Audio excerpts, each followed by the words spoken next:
शिल्पा शहर की पढ़ी लिखी और होशियार लड़की है, जिसकी शादी उसके पापा के सालों पुराने वादे की वजह से गांव के विकास से हो जाती है। शिल्पा की सास पुराने ख्यालों की होती है। अरे शहर की हो, इसका मतलब ये नहीं कि जो मन आए करोगी।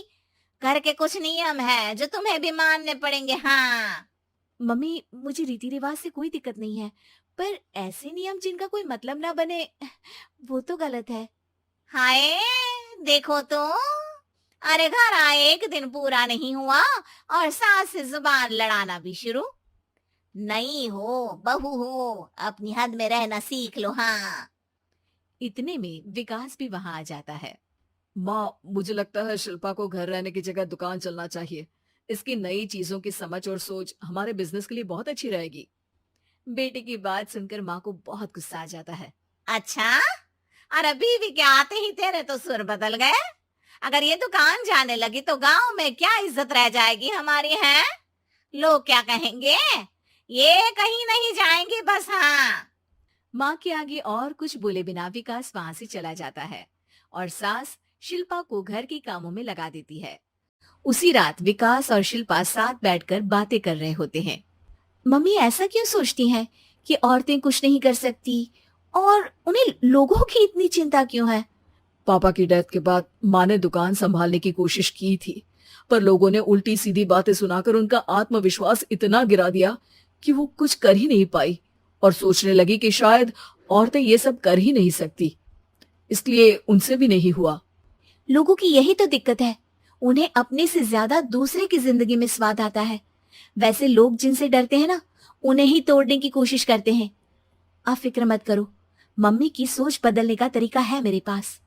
और अगले ही दिन से शिल्पा अपनी सास की सोच बदलने और लोग क्या कहेंगे के डर को खत्म करने की जद्दोजहद में जुट जाती है। मम्मी, आपको पता है, गीता बबीता, अरे जिनके ऊपर दंगल फिल्म भी बनी है, मैं फिल्म बिल में नहीं देखती। हाँ।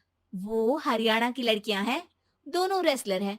उन्होंने जब ये शुरू किया था ना, तो लोगों ने बहुत बातें बनाई, बुरा भला बोला, मजाक भी बनाया, लेकिन उन्होंने ना किसी की सुनी, ना अपने ऊपर से विश्वास खोया और ना ही हार मानी। और देखो आज किस मुकाम पर है।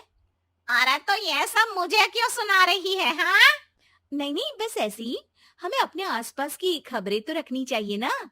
ऐसा कहकर शिल्पा अपनी सास को सोच में डालकर वहां से चली जाती है। अब शिल्पा हर दिन दुनिया के अगेंस्ट अपनी हिम्मत से सक्सेसफुल बनने वाली लड़कियों की कहानी अपनी सास को सुनाने लगती है। इसी तरह कुछ समय बीत जाता है। और माँ, आजकल बहुत चुप चुप रहती हो, सब ठीक तो है ना? बस कुछ सोचती रहती हैं, इसीलिए ज्यादा बोल नहीं पाती। ऐसा क्यों अम्मा, कोई दिक्कत है क्या? अरे तेरी पत्नी ही दिक्कत है? मैंने क्या किया? अरे रोज मुझे कुछ समझाने के मकसद से एक नई कहानी सुनाती है, पर खुद नहीं जानती कि मुझे सब पहले से पता है। हाँ। तो फिर दिक्कत क्या है माँ? लोग क्या कहेंगे? अरे उनका तो काम ही है कुछ ना कुछ कहना। आप ये सोचो कि उन्हें नजरअंदाज करके हम साथ मिलकर किस ऊंचाई पर पहुंच सकते हैं।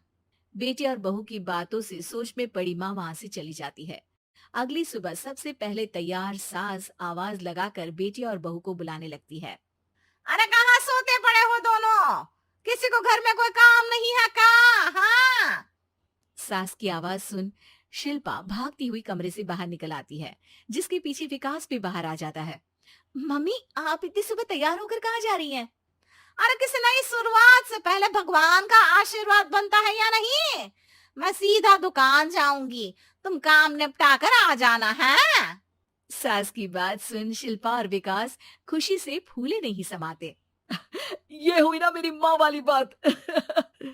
पूरा परिवार मिलकर दुकान पर काम करने लगता है, जिसमें विकास और उसकी माँ दुकान संभालते हैं, तो शिल्पा काम को ऑनलाइन डाल शहर और इंटरनेट का काम संभालने लगती है, जिसे देख गांव में लोगों के बीच गॉसिप शुरू होते देर नहीं लगती। और क्या विकास भाई, अकेले काम संभल नहीं रहा था तो नौकर रख लेते। और तो को यहाँ लाने की क्या जरूरत थी। इन्हें घर में जो काम बोलो वो तो सही से करती नहीं। यहाँ आकर तो तुम्हें डुबा ही देंगी। अरे भाई साहब, अगर आपके घर की औरतें सही से काम नहीं करती ना, तो हमें उससे कोई लेना देना नहीं। यहाँ आपकी पंचायत के लिए किसी के पास समय नहीं है। हाँ। करारा जवाब सुन बातें सुनाने आए लोग मुंह लटकाए उल्टे पैर वापस चले जाते हैं। वाह मम्मी, ये तो अब दोबारा कभी भूल कर भी यहाँ नहीं आएंगे। I am so proud of you. अरे बहुत हुआ, हाँ काम पर लगो चलो। तीनों आपस में काम बांटकर अपने अपने काम पर लग जाते हैं। इसी तरह दिनों के साथ महीने बीतते हैं, जिसमें शिल्पा की पढ़ाई, विकास की मार्केट स्किल और सास की फाइनेंशियल मैनेजमेंट से उनकी दुकान बहुत अच्छा बड़ा बिजनेस बन जाता है, जो गांव के साथ साथ शहर में भी अच्छा खासा मशहूर हो जाता है। अरे सच ही कहते थे तुम दोनों, लोगों का तो काम ही होता है कहना। अब हमें सुनना है या नजरअंदाज करना है वो तो हमारे ऊपर है। हाँ आपकी शुरुआत में गालियां और आसमान छूने पर तालियां, ऐसे लोगों का तो काम ही है पलटना। इनकी बातों से हमें कभी अपनी राह बदलनी नहीं चाहिए, बल्कि अगर बातें बन रही है तो समझ जाओ कि रास्ता सही है।